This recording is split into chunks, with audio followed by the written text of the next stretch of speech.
Chapter 17, How the Balloon Was Launched. For 3 days Dorothy heard nothing from Oz. These were sad days for the little girl, although her friends were all quite happy and contented. The Scarecrow told them there were wonderful thoughts in his head, but he would not say what they were because he knew no one could understand them but himself. When the Tin Woodman walked about, he felt his heart rattling around in his breast, and he told Dorothy he had discovered it to be a kinder and more tender heart than the one he had owned when he was made of flesh. The lion declared he was afraid of nothing on earth and would gladly face an army or a dozen of the fierce Kalidahs. Thus each of the little party was satisfied except Dorothy, who longed more than ever to get back to Kansas. On the 4th day, to her great joy, Oz sent for her, and when she entered the throne room, he greeted her pleasantly. "Sit down, my dear. I think I have found the way to get you out of this country. And back to Kansas?" she asked eagerly.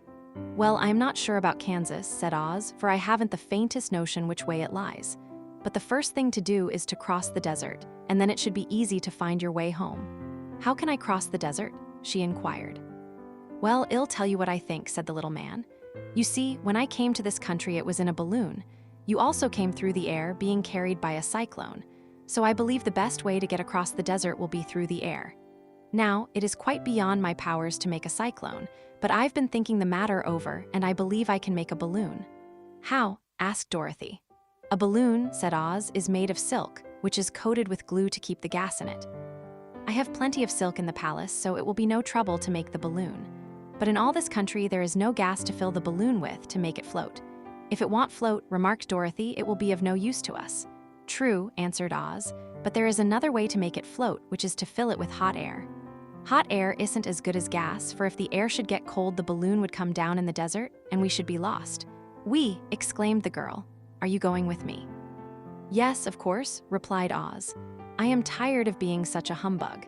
If I should go out of this palace, my people would soon discover I am not a wizard, and then they would be vexed with me for having deceived them.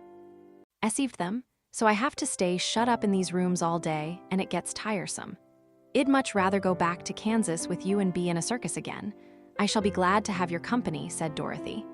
"Thank you," he answered. "Now, if you will help me sew the silk together, we will begin to work on our balloon." So Dorothy took a needle and thread, and as fast as Oz cut the strips of silk into proper shape, the girls sewed them neatly together.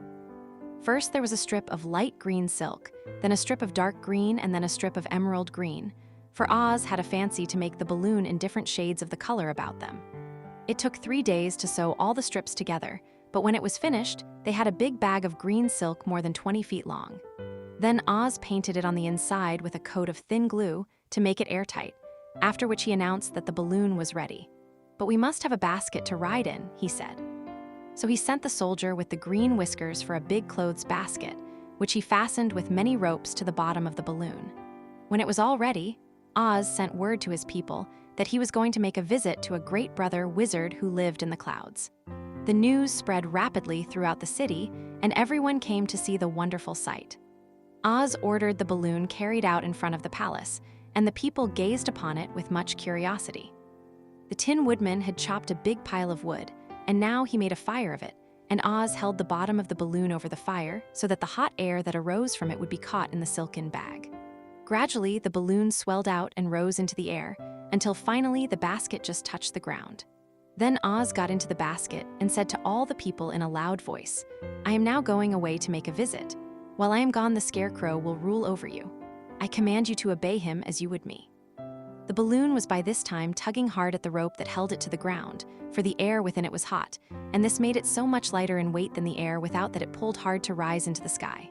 "Come, Dorothy," cried the wizard. "Hurry up, or the balloon will fly away."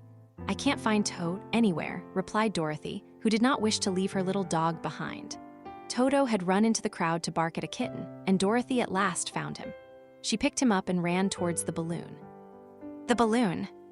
She was within a few steps of it, and Oz was holding out his hands to help her into the basket, when crack went the ropes, and the balloon rose into the air without her. "Come back," she screamed. "I want to go too." "I can't come back, my dear," called Oz from the basket. "Goodbye."